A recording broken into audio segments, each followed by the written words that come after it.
Ako po si Alexander Cura Encarnacion. Bali, pangatlo na po ito. Yung una po yung nakaraang midterm election at yung nakaraan po ay presidential. So, medyo hindi po tayo pinalad ng dalawang event na yon. So, sana, hopefully, itong pangatlo po ay makonsider na po tayo. Ako po ay isang electrician carpenter. Ano po ang magagawa ng isang electrician carpenter ay napakalaki po sa ating bansa.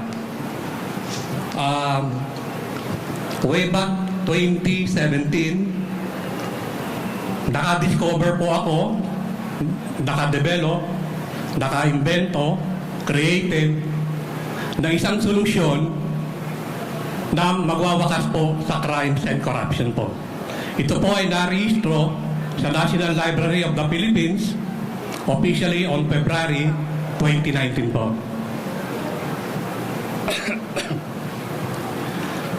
Minsan po nakakalungkot yung mga nangyayari pong crimes araw-araw. Para bang wala nang katapusan yung mga nangyayari sa ating paligid. Yung illegal drugs, yung corruption. Para bang wala na pong pag-asa na mapahinto. Sa laser ko, Super Fortress, yung pong na-invento po natin, na narehistro po sa National Library,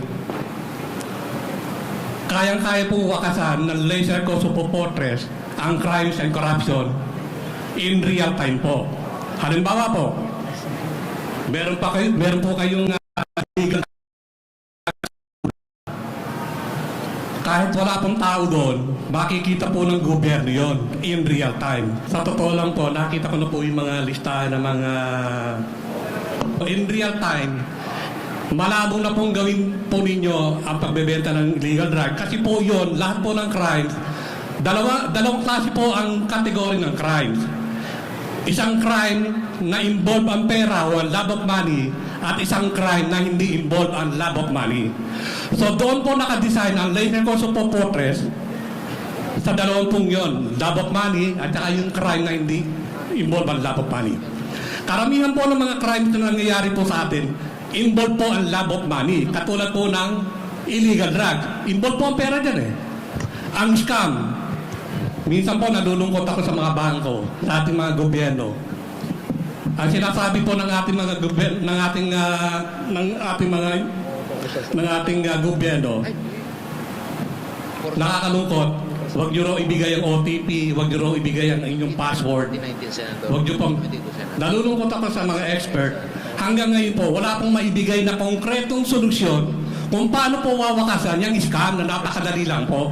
Nananawagan po ako sa ating Pangulo, BBM, sa ating Kongreso po, sa ating Senado. Magtulungan po tayo. Ang laser ko Super Fortress lamang po ang magwawakas sa crimes and corruption at magpapaunlad po ng ating bansa. Wala na po. This is the best and last resort kung paano po wawakasan ng crimes and corruption at kung paano paunlarin ang bansa. Katulad po ng mga smuggling, involved po dyan ang pera. Hindi po nakikita yung kanilang profiteering, smuggling, at yung iba pang mga crime. Kasi nga, involved po ang pera, hindi po matrace. Under laser ko Super Fortress, malabo na pong mangyari na kayo pa ay gumawa ng mga illegal na gawain. Di ba laser? Okay. Tapos nilagyan natin ko. Kung maging batas po yan, that is a law that can see crimes and corruption. Laser ko. A law that can see crimes and corruption. Sa ngayon po, ang mga batas hindi po nakakakita. Tama po ba? So, under laser ko po, kapag kayo ay nagbenta ng illegal drugs, yung nagbenta at saka yung makikita po ng gobyerno yun, ora mismo in real time.